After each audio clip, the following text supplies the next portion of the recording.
Today I fucked up by bringing my 2-year-old to a funeral. My grandfather just passed and therefore we went to attend the funeral. We have a 2-year-old son, but all our usual babysitters are family members that were also attending the funeral. Not wanting to find a complete stranger on the internet, we elected to bring our son. Well, the funeral is an hour away and our son fell asleep in the car as most kids do that age. We arrive, he is fully rested and ready to go. I keep him outside for the most part and he is entertained. We go in as things are about to start. That hush amongst the crowd as the pastor is approaching the podium to begin talking. 'Twas in this moment my son jumped and yelled frog, followed by a whisper of ribbit ribbit under his breath. Fun fact about my son, when he says the words frog or fork they both very clearly come out as fuck. So to everyone else, just as things are getting quiet, they see my 2-year-old jump and yell fuck. Not to worry, only I heard the very quiet ribbit ribbit that followed. I kid you not, the entire crowd turned. It was a mix of some other parents laughing, older people disgusted and judging. I quickly grab him and bring him outside as my so is left behind to try to explain her son isn't a hell child. Too long didn't read,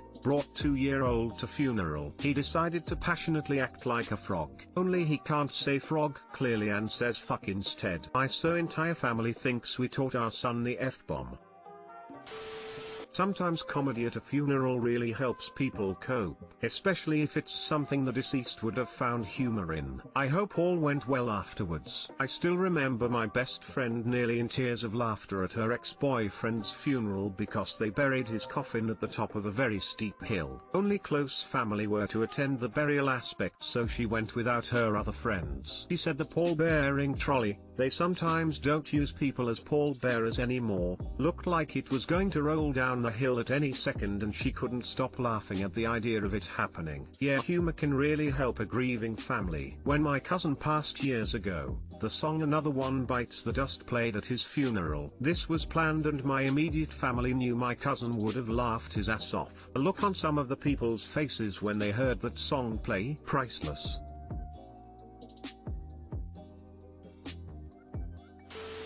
Oh geez. I took my 2 youngest kids to my aunt's funeral, out of state, so they had never met her, and while sitting in the chapel pew, my 6 years loudly exclaimed, "I want to see the body." My other aunt gave her the dirtiest look. My kiddo loved to exclaim that he likes to play with big sticks, except, he couldn't say the word stick, he would say dick. Imagine my horror as we were chatting up a lovely elderly couple and he starts screaming about big dicks. Fun times. My nephew couldn't pronounce his Z's properly and put F's in its place. He told me that the fuckerfish fucked his finger. In English, the suckerfish sucked my finger. He was 2/3 and was helping Grandad with the fish tank. We asked him over and over what happened. So funny. I bet your grandfather was laughing too.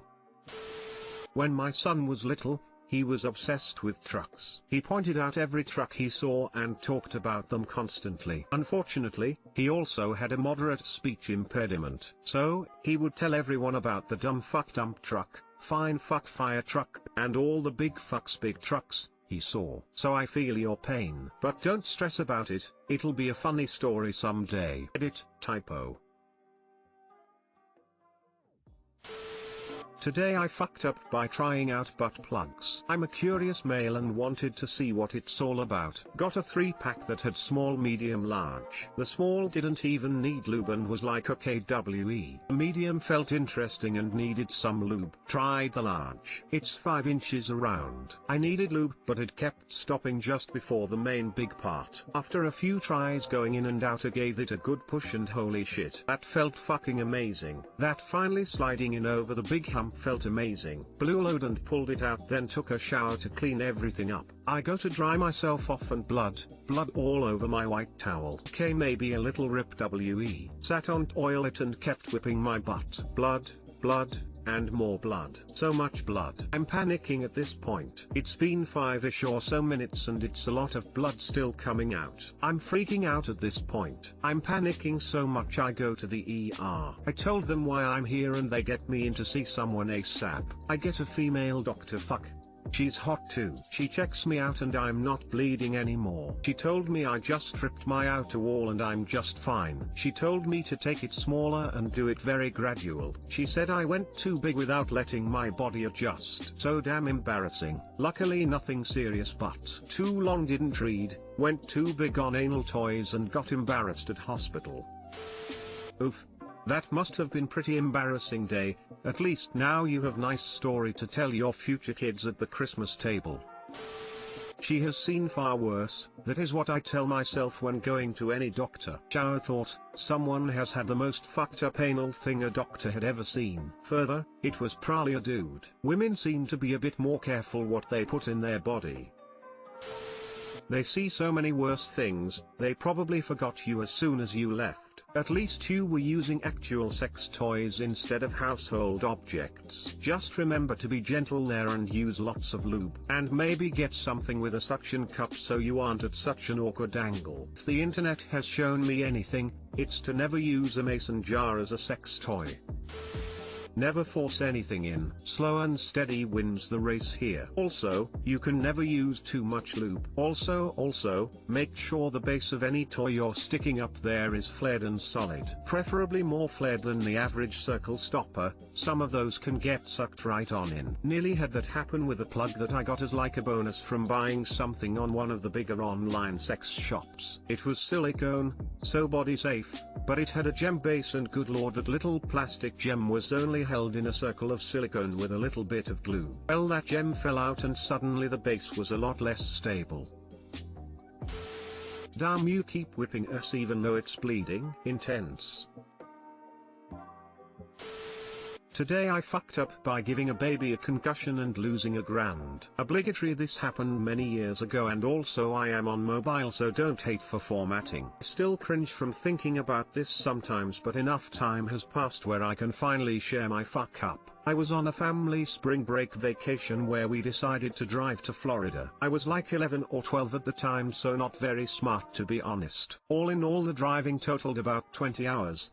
So not an easy drive. We decided to split it into 2 10-hour days to make it a bit easier. Anyways, after the first long and boring day we got to our hotel. It was a fairly large one, not just some local mom and pop motel. Anyways, everyone was crabby and exhausted or whatever, so we turned in, or tried to. Every so often, I just cannot sleep. I'm sure all of you have experienced this at some point, whether it's before a big test or a trip or whatever. This night was one of those nights where you just cannot get comfortable. After staring into the darkness for several hours, I noticed a smoke alarm on the ceiling that had one of those blinking little green lights. For some reason, I just got fixated on it and it began to piss me off and contribute to my unfortunate insomnia. I decided to get out of bed to try and disable it. This was my first mistake. I pulled up one of the chairs in the room and stood on it to take the batteries out of it. Here comes the fuck up.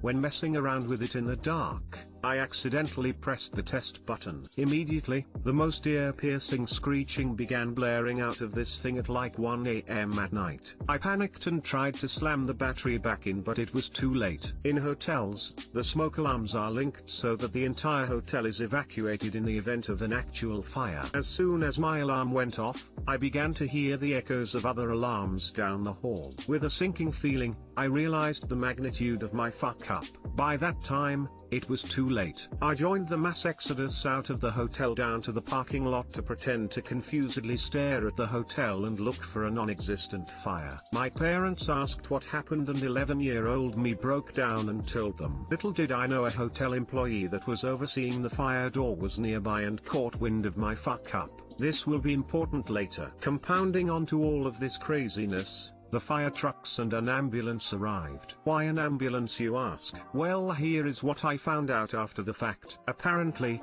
a mother was breastfeeding a baby in another room at the time of the incident. She got so startled by the sudden screeching of the alarm that she dropped her child and it hit its head on the hotel floor. Thankfully, it missed its soft spot, but it was still put in the ambulance and driven to the ER to get examined. Little dude was gonna be okay. just a very mild concussion. However, before we started to go back up to the hotel after it was discovered to be a false alarm, the hotel worker motioned my family over. We explained the situation and they understood, but in the end they charged us for the fire truck expenses, ambulance expenses, and would later charge us for the medical examination of the baby when that was discovered. All ended up totaling about $1,000. Needless to say, it was a quiet ride the rest of the way there, and I've never touched another hotel smoke alarm again. Too long didn't read, caused a hotel smoke alarm to go off, which caused a woman to drop her child on its head and cause a mild concussion. Edit. Well, apparently another part of this today I fucked up is that got scammed by a hotel limo. For future reference, I guess these charges were probably unnecessary. Thanks for the awards though all.